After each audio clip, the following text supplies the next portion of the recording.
The Dark Secrets of Marie Antoinette, Love, Lies, and the Necklace Scandal. Paris, 1785. The heart of France beat within the gilded walls of Versailles, where Marie Antoinette, the dazzling queen, lived a life of unimaginable luxury. Born an Austrian princess, she was sent to France as a young girl to marry the future King Louis XVI, a union meant to secure peace between two great nations. But peace was not so easily won. The people of France, struggling under economic hardship, looked upon their queen with resentment. To them, she was a foreigner, a lavish, out-of-touch ruler who cared more for silk gowns and masked balls than the plight of the poor.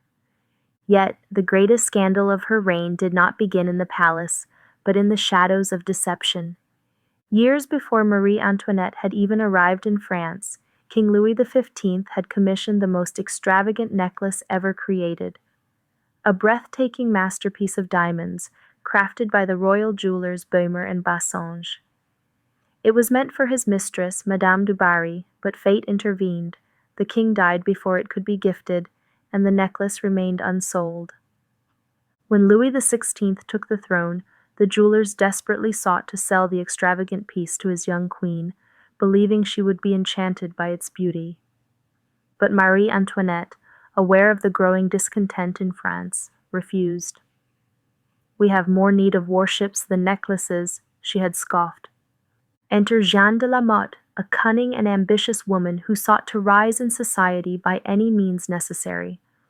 Claiming to be a descendant of the royal Valois family, she charmed her way into the circles of nobility, convincing many that she was a woman of great influence. It was through these manipulations that she met Cardinal de Rohan, a powerful clergyman desperate to regain the queen's favor.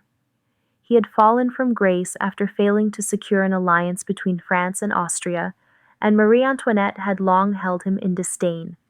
Jeanne saw an opportunity.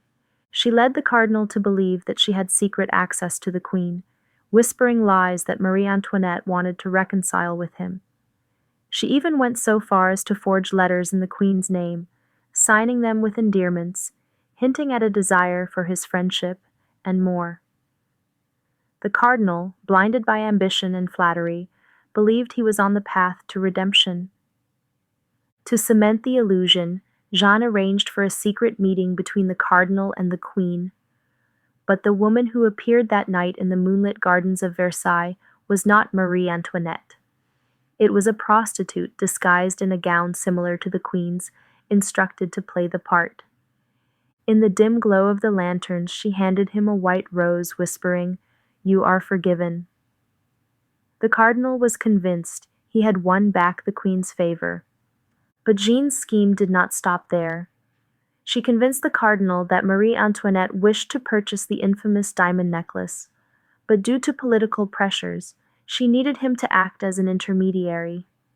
Believing himself in the queen's confidence, the cardinal negotiated with the jewelers, securing the necklace in her name. The necklace, this shimmering fortune of diamonds, was handed over to Jeanne de La Motte, who promptly sold the stones on the black market. When the jewelers finally approached the queen for payment, expecting gratitude and gold, she was horrified. She had never agreed to buy the necklace, never sent letters to the cardinal, never met him in secret. The deception was revealed, but the damage was done. The scandal erupted across France, and the trial that followed was a spectacle. The Cardinal de Rohan was arrested, accused of fraud and treason. Jeanne de La Motte was dragged before the courts, where her lies unraveled. She was sentenced to public whipping, branded with a hot iron, and imprisoned. And yet, despite her innocence, Marie Antoinette bore the brunt of public outrage. Pamphlets and rumors spread like wildfire, portraying her as a scheming, corrupt queen who sought to hoard riches while France starved. The people sneered, calling her Madame Deficit, blaming her for the nation's financial ruin. The scandal may not have destroyed her immediately, but it planted the seeds of revolution. Just 4 years later, the storming of the Bastille would mark the beginning of the end for the monarchy. And in 1793, the once glorious queen would face the guillotine, her name forever entwined with the sins of excess. Was Marie Antoinette truly to blame, or was she simply a victim of circumstance, an unwitting player in a web of lies spun by those hungry for power?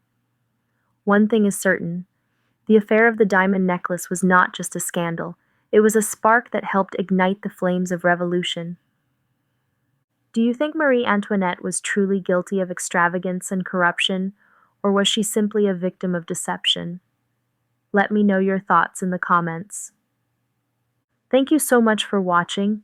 If you enjoyed this story, don't forget to like, comment, and subscribe for more captivating historical mysteries. Until next time, stay curious, stay inspired, and take care.